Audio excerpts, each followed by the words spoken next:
Cette activité sert à pratiquer le service court et le service long. À la fin de cette activité, les élèves seront en mesure d'effectuer un service court à l'aide de la prise conventionnelle et de la prise asiatique, ainsi qu'un service long avec la prise conventionnelle dans les zones privilégiées. Les zones privilégiées du service court se trouvent près de la ligne de service et la zone privilégiée du service long dans le corridor de fond. Il y a 3 frappeurs dans chaque terrain. Chaque élève frappe 10 volants pour chaque type de service, puis effectue une rotation. Les élèves en attente sont comme des mini-enseignants. À l'aide des éléments clés mentionnés par l'enseignant, ils donnent des rétroactions au serveur.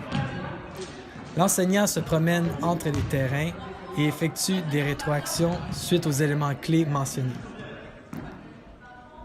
Des conseils de sécurité. Il ne faut pas traverser dans les zones de frappe.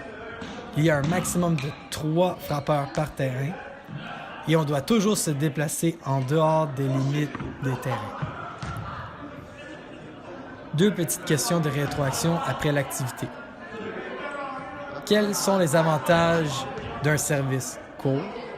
Quels sont les avantages d'un service long?